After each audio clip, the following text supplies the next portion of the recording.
The cameras were already rolling when it happened. The studio lights blazed down like a spotlight on truth, and the air carried the heavy weight of anticipation. Millions of Americans were watching live, expecting the usual political sparring, but what unfolded was anything but ordinary. That night, Senator John Kennedy stood across from Speaker Nancy Pelosi, and with words sharpened by conviction, he delivered a blow that left the entire room silent.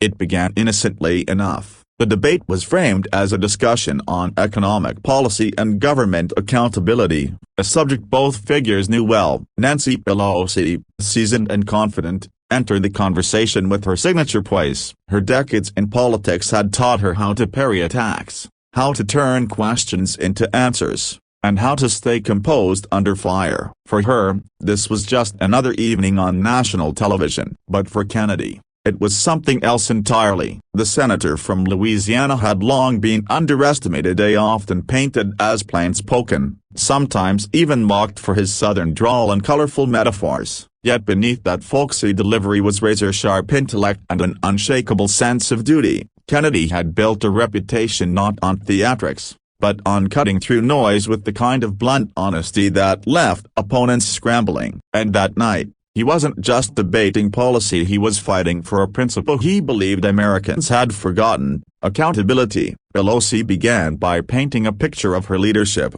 citing accomplishments, defending decisions, and framing criticisms as partisan attacks. She was articulate, measured, and clearly in her element. The audience nodded, some even applauding her points. But Kennedy, leaning slightly forward, listened intently, his pen tapping softly against the notepad in front of him. He wasn't waiting for his turn to speak, he was waiting for the right moment. And then, it came. The moderator asked a pointed question about government spending, corruption, and the loss of public trust. Pelosi launched into a carefully crafted response, defending herself and her party's record. But Kennedy interrupted with a calm voice that cut like a knife through the practiced rhetoric. "Madam Speaker," he said, pausing just long enough to command the room's attention, "you can dress up an excuse in pearls, but at the end of the day, the American people still know it's an excuse. Folks back home don't care about the speeches, they care about why their grocery bill doubled,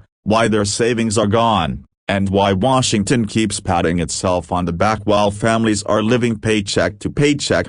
The audience shifted. Pelosi's smile faltered. Kennedy wasn't finished. He leaned in, his tone steady but fiery with conviction. "You've been in power for decades, and yet tonight, you want the American people to believe that every failure is someone else's fault. But here's the truth: when families hurt, leaders are supposed to answer, not with slogans, not with spin, with accountability. So tell me, when was the last time you admitted that Washington got it wrong?" The silence was deafening. Pelosi tried to respond, but the words caught in her throat. Her face tightened, the confident veneer slipping for the first time in years. The cameras captured it all, at the flicker of disbelief, the recognition that she had been cornered not by insults, but by truth itself. Viewers at home erupted across social media. Clips spread like wildfire. Some praised Kennedy for saying what they'd long felt but never heard spoken on such a stage. Others criticized him,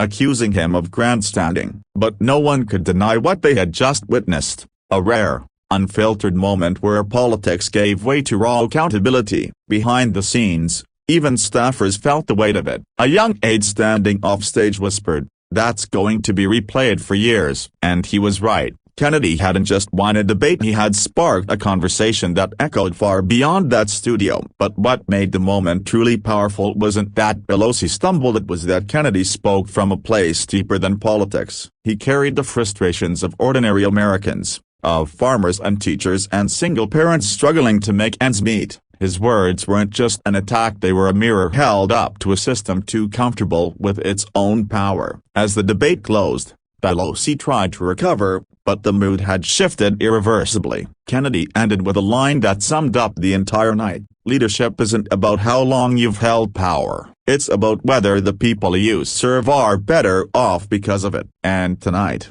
the people are watching. They deserve the truth. The credits rolled, the lights dimmed, but the moment lingered. Americans went to bed that night replaying the exchange, some with pride, others with discomfort, but all with a deeper sense of what was at stake. And that's the beauty of moments like these. They remind us that beneath the noise, beneath the endless spin, one voice rooted in truth can still break through. Kennedy's words weren't polished, but they were powerful. They weren't partisan, but they were piercing. And in that moment, America saw not just a debate, but the spark of the honesty it had been craving. In the end, the message was clear: power is temporary, but accountability lasts forever. And when truth is spoken boldly, it doesn't just destroy arguments, it awakens people.